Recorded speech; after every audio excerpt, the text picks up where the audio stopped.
महाराष्ट्र काय कर्नाटक काय सर्वांनी सबस्क्राईब करा खिलार महाराष्ट्राची शान आणि क्लिक करा बेल आयकॉनवर. एन्जॉय. मंडळी, सध्या आपण कोल्हापूर जिल्ह्यातील शेतकऱ्यांच्या मुलाखत पाहत आहोत. याच कोल्हापूर जिल्ह्यातील हुपरी गावातील पार्श्वनाथ ज्वेलर्स यांनी खिलार महाराष्ट्राची शान चॅनलचा सत्कार एक सुंदर गाय आणि वासरूची मूर्ती देऊन केला. आपण करत असलेल्या देशी गोवंशाच्या कामाबद्दल त्यांनी माहिती जाणून घेतली व सध्या आपण त्यांच्या कारखान्यामध्ये बनवल्या जाणाऱ्या सुंदर कलाकुसर असलेल्या चांदीच्या बऱ्याच वस्तू पाहणार आहोत. पार्श्वनाथ ज्वेलर्स यांनी चॅनलला कोणती स्पॉन्सरशिप दिलेली नाही, पण त्यांच्याकडील ही सर्व माहिती आपण फोटोच्या स्वरूपात पाहणार आहोत. कोल्हापूर जिल्ह्यात तुम्ही गेले तर आवर्जून त्यांच्या कारखान्याला भेट द्या व तुम्हाला पाहिजे असलेल्या सुंदर चांदीपासून बनवलेल्या भेटवस्तू तुम्हाला येथे मिळतील. या वस्तू एक नाही, दोन नाही तर खूप जास्त प्रमाणात यांच्या चांदीच्या वस्तू उपलब्ध आहेत. तसेच तुम्हाला तुमच्या गावातील सोनाराच्या दुकानात देखील पार्श्वनाथ ज्वेलर्स, गाव हुपरी, जिल्हा कोल्हापूर यांनी बनवलेल्या वस्तूंची मागणी करू शकता व ते तुम्हाला उपलब्ध नक्कीच होतील. आज सकाळी आपण डॉक्टर दीपक सोलनकर यांच्या दावणीच्या खिलार गायीचे लाईव्ह मिल्किंग करून पाहिले की ज्यामध्ये जवळपास 5 लिटर दूध गायीने दिले. आता आपण संध्याकाळची लाईव्ह मिल्किंगला सुरुवात करत आहोत की ज्यामध्ये देशी खिलार गाय दिवसाला किती लिटर दूध देऊ शकते हे आज परत एकदा सिद्ध होईल. पाहूया अधिक माहिती आजच्या व्हिडिओच्या माध्यमातून.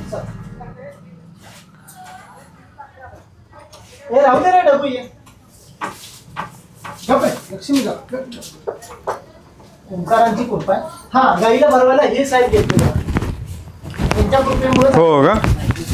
मला सर कामाचा होता मल्लाप्पा. चला लक्ष्मी, चल. सांगितलं आपल्या माणसाला.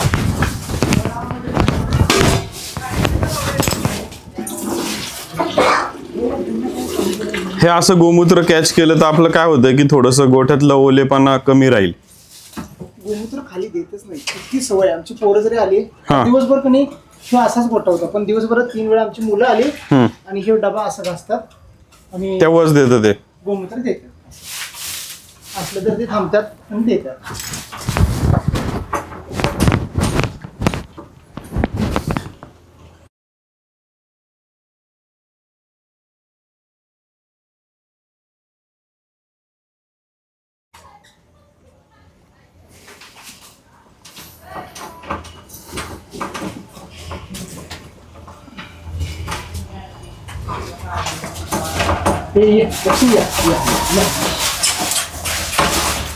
ये रे चल.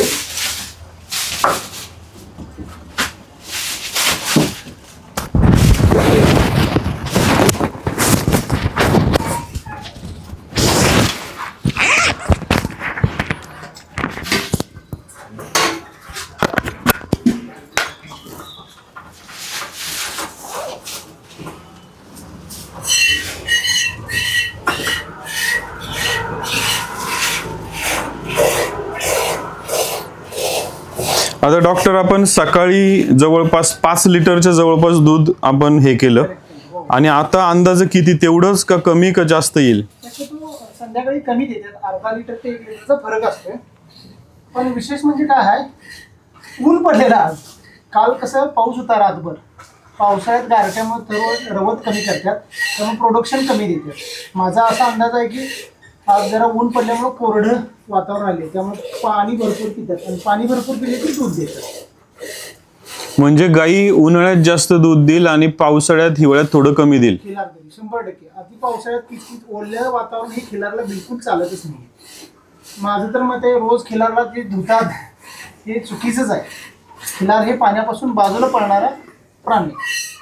आणि आता आपण हे दूध लोकांना, सर्व प्रेक्षकांना, शेतकऱ्यांना समजावं की खिलारचं एवढं दूध आहे. मग आपण हे झाल्यानंतर परत वासराला त्याच्या भुकेची जी गरज आहे ते नंतर बाटलीने पाजणार. होय होय, ते दाखवण्यासाठी सगळं असा अट्टास आहे की कारण मी 2 लिटर पिणार, 2 इसड पिणार आणि 2 पाजतोय आणि इकडल्या 2 मधनं 2.5 आले बघा आणि तिकडे पण 2.5 निघते. हे म्हणणं वेगळं आणि प्रत्यक्ष आपण कृतीनं दाखवणं वेगळं. आणि दाखवलं तरच ते लोकांना पटेल ह्या मताचा मी.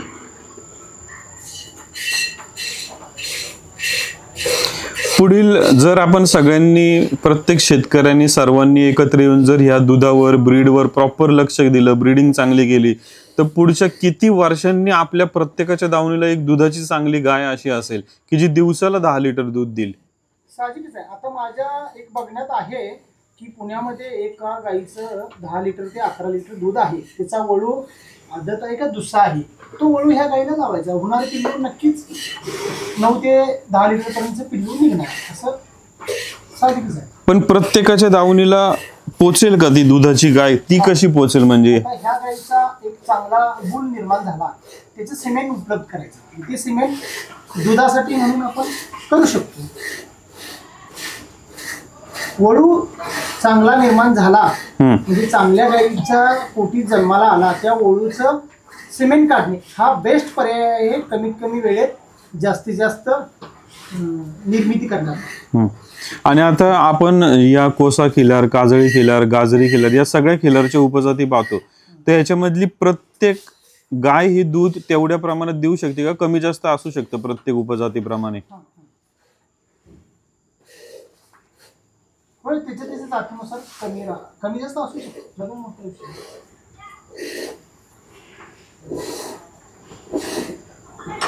दूध पिळण्याच्या किती पद्धतीत तुम्ही म्हटले? 2 प्रकार आहेत, एक अंगठा लावून आणि एक पूर्ण हात. जुन्या काळात कोणती चालायची? अंगठा रुतवून काढायची पद्धत आहे जुन्या. पण दोन्हीनी दूध समानच निघतं का एखाद्या? दूध समान निघतंय, परंतु अंगठा लावून तुम्ही एका गाईची किंवा एका म्हशीची धार काढू शकता. 2, 3, 4 10 काढू शकत नाही सर.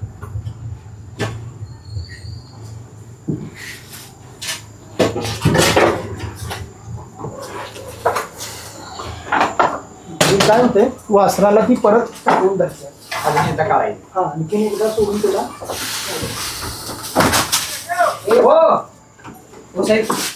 असू दे. येतं म्हणा, येतो ते. सर जरी पोलीस सरस्वती सर सर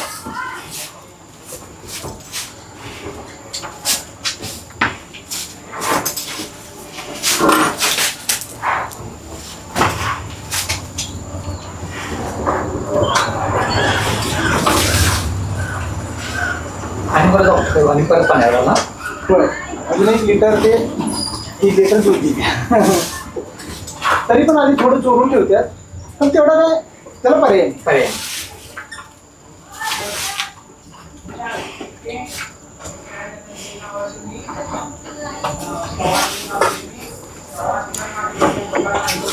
ऊन असतं ना, बाहेर उन्हात जर राहिली असती, भरपूर पाणी पिली असते, अजून ऊन नाही ते चालेल.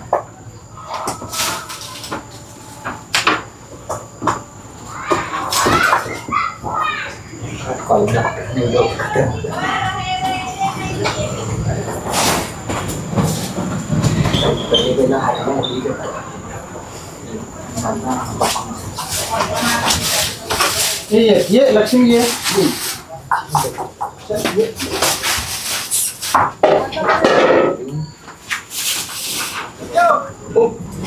काय हो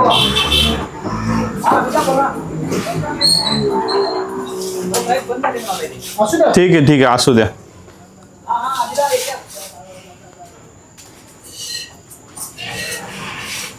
मला मारतोय.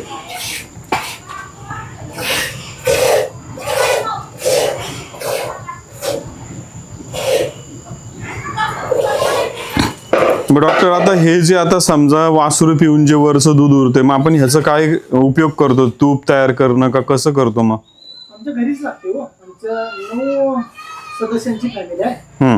घरी आमच्या दूध लागतेच, 4 लिटरच्या आसपास लागतेच.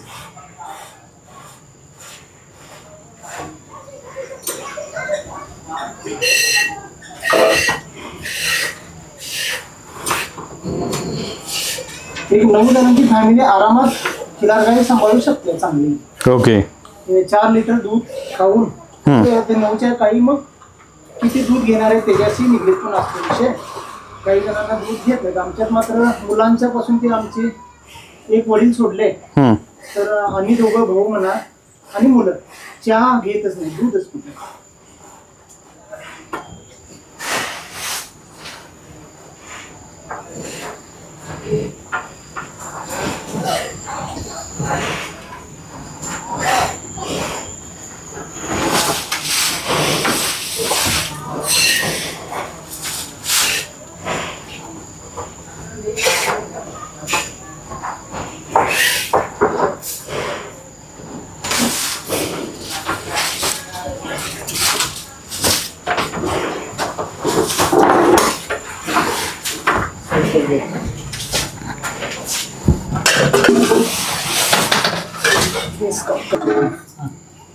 त्यात नव्हता डायरेक्ट. नाही तसं डॉक्टर, आता हे थोडं काम चालू असताना काही प्रश्न विचारायचं आहे मला तुम्हाला, की समजा आमच्याकडे गाय नाही, तुमच्याकडे गाय आहे, ती दूध देते, आम्हाला दूध पाहिजे, तर असं कुठे मिळू शकतं कोणत्या गावांमध्ये का? त्याच्यासाठी जसं तुम्ही म्हणले की तुमची फॅमिली मोठी, तुम्हालाच दूध पुरत नाहीये, जास्त लागतं, मग अशा वेळेस लोकांनी काय केलं पाहिजे? स्वतःच गाय सांभाळली पाहिजे?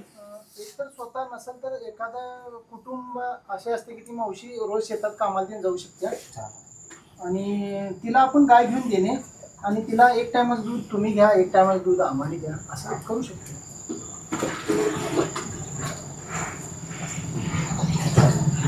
जर देशी गाईचं दूध प्रत्येक कुटुंबाला मिळालं किंवा देशी गाईचा सहवास मिळाला तर या माध्यमातून आपण पुढील भविष्य काळात कॅन्सर, मधुमेह किंवा अजून बीपीचे त्रास या सगळ्या गोष्टीवर मात करू शकतो.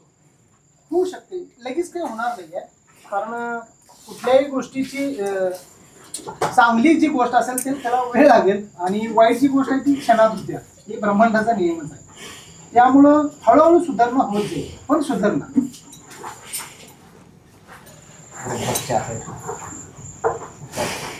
ते लाईट होता की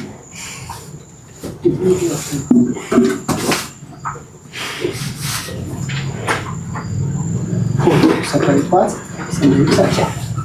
म्हणजे टोटल आपण दिवसाचं 9 लिटर दूध काढलं.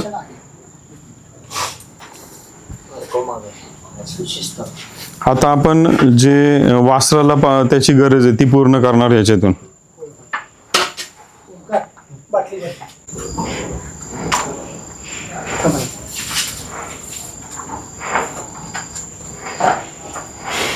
ओंकार या ते धरा कर तुझ्या पण डावा तसं दारवण खाली घ्यायचं. ते तिकडे गावावर रिले केला का?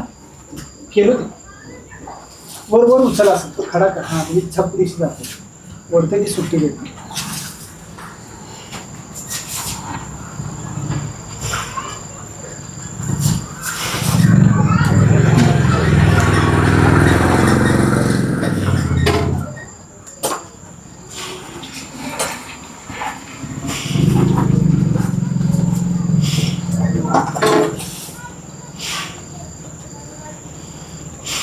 समोर बघायला तुम्ही गाय घेऊन किती किलोमीटर प्रवास केलता इथनं? 150 किलोमीटर होईल. म्हणजे तुमचं टेम्पो आहे की जो तुम्ही ट्रान्सपोर्टसाठी वापरता का जस्ट मित्र म्हणून गेलते? टेम्पोला पण आपला मित्रच आहे ना. मित्रच आहे. मग आता तुमच्या ह्या गावातल्या किती गायी भरपूर आहेत गावात तुमच्या? त्या जास्त प्रमाणात वळूकडे न्यावे लागतात, तुमच्याकडे असते काम ते? तुम्ही आता ट्रान्सपोर्ट मध्ये बाकीचं तुमचं कंपन्यांचं ट्रान्सपोर्ट करणं नेण्यापेक्षा हा एक आनंद वेगळा आहे, पहिल्यापासून गायीची सेवा करणं. तुमचं नाव सांगा आम्हाला. ओंकार बाबासो गोटखिंडी.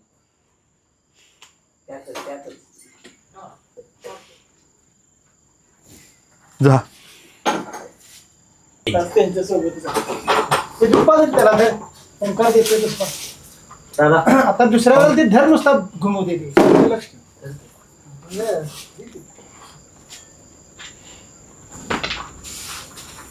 वर उचल जरा. हा दिसत तुझी. ओके अजून अबदार जरा अबदार धर. डाव्या हाताने खाली दाडवून खाली असं आत ठेव म्हणजे ते स्थिर राहतं. पलीकडल्या बाजूनं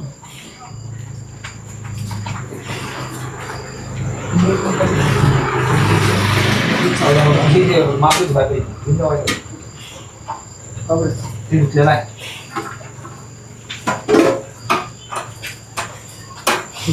एक मिनिटात ते धुवून आणतो लगेच.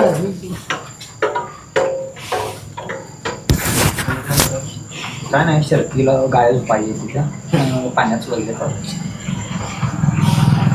बघा हे आहे वैरण अशी राखत्यातच काळे पीस केल्यावर. कुठलं नाही नाही खातात की नंतर काय राखत नाही त्यातलं बा.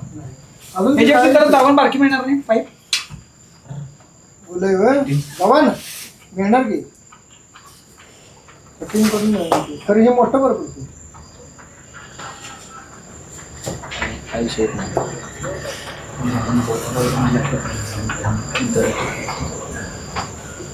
नर्मदा मारायला बघा 16 करतो. थांब सर कास केली काय कास आले काय. सोड. माझं नाव प्रकाश दिनकर सोलंकर, राहणार तळणगे, तालुका हातकणंगले, जिल्हा कोल्हापूर. आता आम्ही तुमच्या दावणीला आज जवळपास 10 लिटरच्या जवळपास 9 ते 10 लिटरची गाय दूध जी देती हा. त्याचं आम्ही लाईव्ह मिल्किंग पाहिलं. तुमचं ह्या खिलार गाईचं म्हणा कसं सकाळपासून संध्याकाळपर्यंत वैरण किंवा कसं कामकाज असतं गोठ्यातलं? सकाळी बरोबर इथं 5:30ला यायला लागतं. शेण काढायचं, गोमूत्र काढायचं, त्याच्यानंतर त्यांना कुट्टी केलेली वैरण घालायची. कुट्टीमध्ये शाळू, मका आणि काड असतात आणि कडबा असं मिक्स करून वैरण सकाळी टाकायची. लगेच सगळं बाकीचं आवरायचं. नंतर मग धार झाली की परत काय कमी पडलेले वैरण तेवढे टाकायचं, पाणी दाखवायचं आणि जायचं. मग दुपारी जरासं पाणी आणि वैरण टाकली जाते. त्याच्यानंतर मग संध्याकाळी परत हाय असंच शेण काढायचं, गोमूत्र पकडायचं. त्याच्यानंतर मग वैरण हाय अशी कुट्टी केलेली आहे ती भरून घालायची त्यांना. झालं. आता आम्ही तुमच्या दावणीला गिरी पाहतोय, खिलार पण पाहतोय. हां. खिलार गाईचं दूध आणि गिर गाईचं दूध याच्यात काय वेगळेपण आहे, काय फरक आहे, कसं सांगू आपण? आता तुम्ही ते पिलंय, अनुभवलंय हां. किंवा ते जाड असतं, ते पातळ असतं, कसं असतं म्हणजे काय सांगता? असं काय नाही, दोन्ही दूध चांगलंच आहे. काय आम्हाला तर काय वाटत नाही त्याच्याबद्दल, दुधाबद्दल. खिल्लारचं काय प्रश्नच नाही दुधाचा. म्हणजे लहानपणापासूनच आम्ही घेतोय खिल्लारला, काय प्रश्न नाही आपल्याला. म्हणजे आणि प्रत्येक घरटी खिल्लार असायला पाहिजे. गिर मार्की आहे का खिलार मार्की आहे का दोन्ही? नाही कसं आहे, आपलंच केलं की ते मार्क नाही, काय नाही असं कुठलंच मार्क नसते. फक्त भूज जास्त असते खिलारला, फक्त आपलं म्हणून त्यांना सांभाळायचं बस, बाकी काय. ओके. आता हे जे वासरू आपण पाहतोय, आता ह्याला सकाळ संध्याकाळ किती दूध आपण पाजून दूध आपण घरामध्ये पण काढून घेतो? सर आता सर्वसाधारण 1-1.5-2 लिटर 2 लिटर तरी जाते त्याला. म्हणजे वासरू पित आहे सकाळी 2 संध्याकाळी. मग तेवढं त्याला पचतंय पण सगळं व्यवस्थित पचतंय आणि त्याला फिरवायला सोडतोय आम्ही. व्यायाम असते. ठीक आहे. माझं नाव प्रकाश दिनकर सोलंकर, मुक्काम पोस्ट तळणगे, तालुका हातकणंगले, जिल्हा कोल्हापूर. मोबाईल नंबर आहे 9146 48 11 63. आता दादा आम्हाला एक गोष्ट विचारायचं आहे की तुम्ही शेती करता का सर्व्हिस करता, काय करता? नाही सर्व्हिस करतोय मी आणि शेतीही करतोय. म्हणजे माझं शेणखत आणि गोमित्र दोन्ही असतंय, ते मी आपल्या शेतामध्ये वापरतोय. आणि कुणाला लागलं तर मी गोमित्र फ्री देऊन टाकतो. सर्व्हिस काय करता, कुठल्या क्षेत्रामध्ये? मी कोल्हापूर महानगरपालिकेला आहे, आरोग्य विभागामध्ये आहे. मग आता एक आम्हाला असं विचारायचं आहे की सर्व्हिस करायची, शेती करायची, गाई पण बघायची, हे सगळं तारेवरची कसरत नाही होत काही? नाही होते. सकाळी सगळं आवरायचं आणि जायचं. दुपारी घरातले आहेत ते करतात सगळं. त्याच्यानंतर मी दुपारच्या पुढे 3 वाजता आल्यानंतर वैरण आणतो. मग संध्याकाळी कुट्टी करून घालून तयार करून 2 टायमाचं वैरण कातरून ठेवायचं. झालं. म्हणजे समाधान आहे, आनंद आहे. देशी गोवंश, सर्व्हिस, घर, शेती सगळं सांभाळून. नोकरी नसली चालेल पण हे पाहिजे, दावणीला देशी गोवंश पाहिजे. पाहिजे. ठीक आहे, खूप खूप धन्यवाद. ओके. हे कटआउट हे आपण हे असे 3 पीस दिलेले आहे आपल्याला. हे 3 पीस हे नंबर वाईज दिलेले आहे की जेणेकरून आता 1 नंबरला हे विठुमाऊलीचे आपले चेहरा आहे. हा 2 नंबरला मधला भाग आहे, हा 2 नंबर दिलेला आहे. आणि हा खालचा 3 नंबर दिला, हा खालचा 3 नंबरचा भाग आहे. तर हे यूज करताना याच्यावर नंबर दिल्यात, या साईडनी कलरिंग करायचं नाही. हे कलरिंग करताना हे बॅक साईडनी त्याच्या कलरिंग करायचं, जेणेकरून ते तुम्ही डार्क किंवा तुम्हाला जसं हवं आहे त्या पद्धतीने हे कलरिंग करून हे शकता. हे तुम्ही अंगावर लावण्यासाठी वापरू शकता. सेकंड गोष्ट, आपण एक छोटीशी विठुमाऊलीची एक हे केलेली आहे की हा एक गंध म्हणून आपलं कपाळा लावण्यासाठी आपण हे बनवलेलं आहे. आणि जो मोठ्या साईजचा बनवला हा तुम्ही अंगावर वापरू शकता. खिल्लार महाराष्ट्राची शान, खिल्लार महाराष्ट्राची शान.